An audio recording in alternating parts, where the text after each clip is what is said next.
I like to start off by making a very simple point. You don't get exactly what you want when it comes to some of your favorite TV shows, video games, or movies. You can rave and praise the hell out of something you love so dearly, but when another perspective is introduced to one of your favorites, you can't help but address the little faults and cracks that show up. Nothing you love is ever going to be perfectly solid or airtight, and Friendship is Magic, as interesting and as fun as a lot of the episodes are, well, you've got to admit, there are some really stupid ones in its growing seasons. Even more so, there are some commonly hated ones. Season 1 had Feeling Pinky Keen, Season 2 had the Mysterious Mare Duel, and Season 3 has either Spike at Your Service or Just for Sidekicks. But then you come to that episode. There's always that one episode that someone has a personal vendetta against, the one that gets them so blood-boiled and so frustrated on regardless of its positive reception. And my episode on that take is... It's Super Speedy Cider Squeezy 6000, isn't it? What? Dude, Critic, what are you doing here? Totally not stealing your thunder here. Just thought I'd, take a wild guess at what you were going to say next. Yes, I can't stand Super Speedy. Yeah, as if you haven't whipped that episode into pieces enough on Skype. Wait, are you here for what I think you're here for? Yes, Fox. I have come from your future, 3 years from now, to warn you. This review will ignite the end of the Brony Analysts as we know it. Fire and brimstone will cloud the skies. Dogs and cats will have the worst interspecies relationships ever. And the entire internet will actually, well... No, I just wanted to review it with you. Could you be any less dramatic? That's my thing. It's what I do, man. It's my thing. I mean, besides, as bad as this episode is, I don't think one shovel is going to be enough to clean up this mess, am I right? I suppose, though.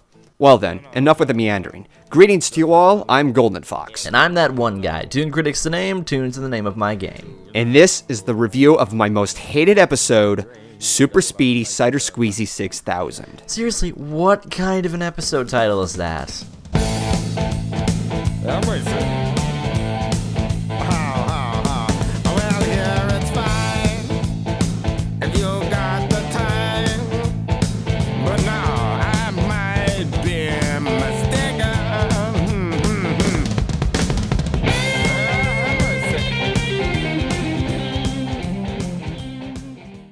The episode begins when Rainbow Dash barges into Fluttershy's cottage and awakens her to fly to Sweet Apple Acres and beat Pinkie Pie first in line for cider season, a yearly event where Applejack and her family members assemble together a service of cider in order to cover their winter expenses.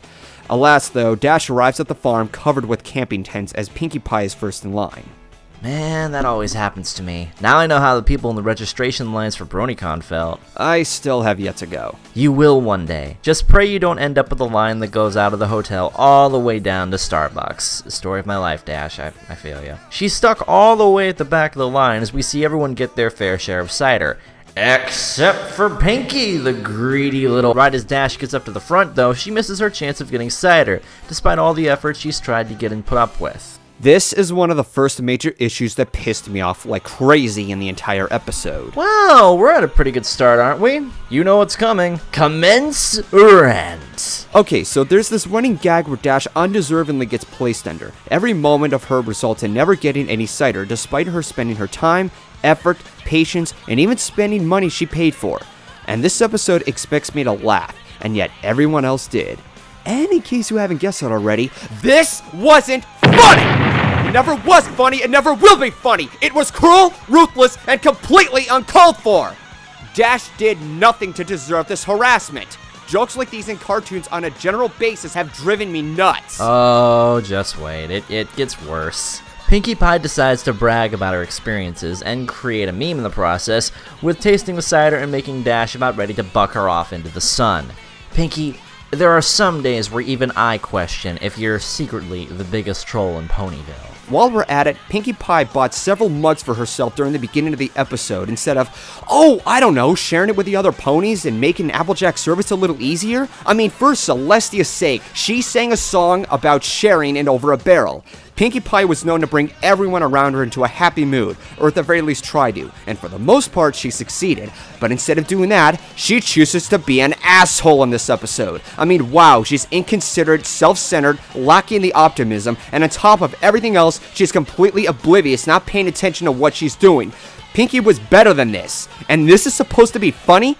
This was the most unnerving moment I have seen in the entire series. At the very least, Dash was considered enough to get Fluttershy from the other side of Ponyville. Yeah, that's right. You got this episode on the ropes in the first round, man. Hit it with the continuity breakers. Those are super effective. Well, character continuity issues aren't always my complaints. It's when they're in it for the wrong reasons, and this is the biggest example. It's drastic and unexpected. It's continuity all the same, man. Are we really paying attention? Proceeding on, the rest of the town folk in line fuss about how the family constantly runs out of cider before serving a mug. Applejack briefly explains to them all that they intend to move at their very own pace in order to produce their best quality. Apple Family cider is made with love and integrity, and only the highest quality apples in Equestria. Sorry, but that recipe takes time. Okay, reasonable, but hey, it's not like you can ask help from your friends and expand your business to satisfy more customers, right? After all, you learn to accept help in Applebuck season and not always rely on self-independence. You know, for a show that preaches friendship is magic, it's slowly turning the subtitle into a joke, and that is a shame. Well, AJ has always liked to do things the old-fashioned way. It's not like she's gonna come face-to-face with some mechanical beast that can do her job better, right? So we're then introduced to the villains in this episode, the Flim Flam brothers, two businessmen stereotypes who have practically been ripped out of the Music Man. Well, looky what we got here, brother of mine. It's the same in every town. Ponies with thirsty throats, dry tongues, and not a drop of cider to be found. Maybe they're not aware that there's really no need for this teary despair. And the key that they need to solve the sad cider shortage you and I will share. They carry a machine that is able to produce cider at a much faster pace than the Apple family can, as it runs on magic. For some reason, this duo has gained a lot of praise by the franchise, from fan art to cosplays and various cover songs of their musical number of their episodic name. Why do I hate these characters? It's simple. They're obnoxious, stereotypical businessmen who are at their worst. They get in your face and they talk into you and buying every product they want you to buy. And that's it. Nothing else. It's as every bit as cliche and one-dimensional it gets. Yeah, many have said that's the point of their presence, but the problem is that because of their sheer annoyance and their stereotypical antics, there is no pleasure I have in detesting them. These brothers are just over-the-top, annoying, stereotypical businessmen who make me want to punch them in the face. I'm actually going to argue here that this was a really brilliant and bold idea for the writers to implement in this episode. Fox? Don't make me shoot you with the tranquilizers. I let you slip once. Don't make me shove it where the sun don't shine. You're sick. That's better. Somehow the stereotype here doesn't bother me that much. Flim and Flam are two villains I actually enjoy hating because they're a symbol today of how businesses will do anything to compete against one another. See, in this growing economy, if I may, you put a Starbucks and a Dunkin' Donuts on opposite sides of the street. Both companies are trying to sell their product as best they can, and with as much efficiency as possible. But then one company decides to be the first to begin the one-upping cycle. I'll explain that later on though. Okay, I get that ideally that they resemble a corporate competitive nature, but it never comes to me that way. I just see them as obnoxious stereotypes. But you have your point. Moving on, Flim and Flam introduce themselves with an annoying, circus-ish musical number. So take this opportunity in this very community. He's Flim, he's Flam, we're the world-famous Flim Flam brothers. Traveling sales ponies not far away. Now, as far as I'm concerned about their song, I hate it. However, it's mainly because it's not the kind of music I enjoy. Needless to say, it's a little subjective. Circus music was never appealing to me in my life. It was repetitive, over the top, and just uncomfortable at how presented it was. As subjective as that is, though, I can understand its appeal and would have to give this episode credit. But I would have forgiven it if it didn't go on for so long. I mean, Jesus, at one point I thought the song was never going to end. Every piece and act plays out so climactically it makes me think that they're going to end. No, we're given another verse and another chorus. How long is the song? 5 minutes or something? Well, didn't a lot of musicals back in the day pull something like this in their musical numbers? You'd think they're over, but they'd swing you right back in for another line or two. That is called paying homage, and it works here. I love the Super Speedy song because it really does feel straight out of an old-timey musical. Back in the day, which was Wednesday by the way, this kind of stuff was great. And I think it still is today. Friendship is Magic has so many different songs put in different genres, so it seems only natural for there to be a song that pays homage to characters like Flim and Flam. Okay, I'll give you that. But like I said, it's not my kind of music. And admittedly, while that kind of music is not my taste, I cannot deny that the song is presented very, very beautifully. The animation is smooth, the shots are very dimensional, and the way the brothers introduce themselves and what the machine is capable of couldn't have been presented any better. As much as I hate the song, I grew to understand the appeal as well as these two characters. Yes, I was biased with Flim and Flam, but I have to give credit where credit is due. They serve a purpose for the story.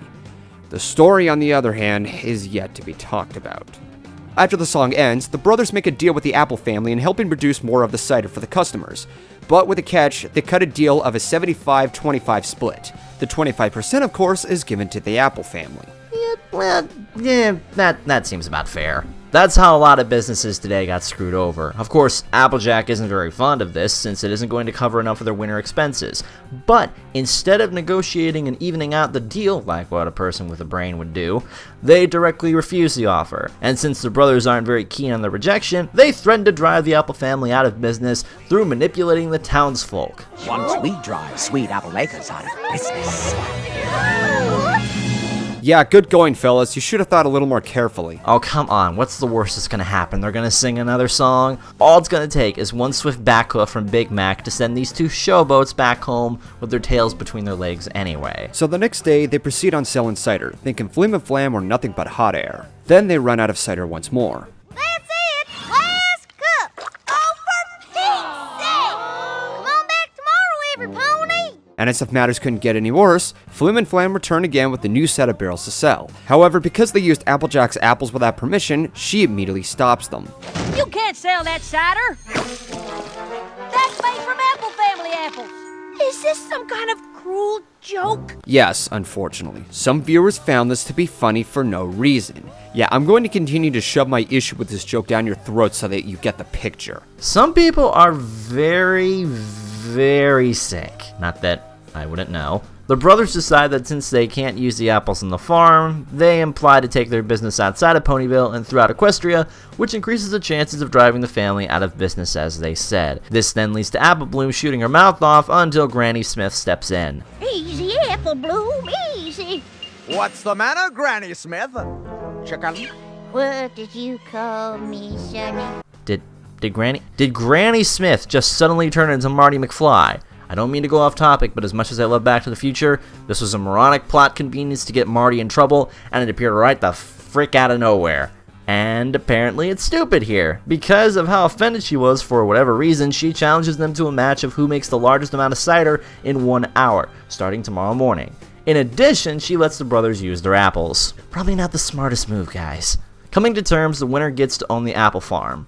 Well, that doesn't look like it'll bite them back in the asses later. Look, the Apple family is one strong workhorse as a unit, but you guys, you're going up against a machine here. I've seen this storyline used once or twice in the past with other shows, and yet somehow it actually works here. I don't see how this works, because let me get this straight. You've got two brothers who are manipulative businessmen who possess a sophisticated machine that is able to produce more cider with the same quality. They threatened to drive the Apple family out of business the other day, and not the slightest clue does anyone spot at what they're doing to Granny Smith? Applejack, aren't you even stepping in and settling this argument? I mean, you're the one who started this in the first place, and now your family is out of control. The brothers are getting into your grandmother's head, and you're just going to stand there hesitantly on the sidelines and not stop this madness?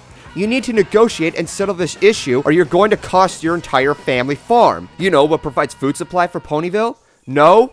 Is no one aware of the repercussions we're dealing with here if Flim and Flam take over? What is Twilight even doing? Shouldn't she be reporting this to Princess Celestia since she knows about all of this? That's what she should have done at the beginning of the episode. I'm sure Celestia would come in handy to send both Flim and Flam's asses to the moon.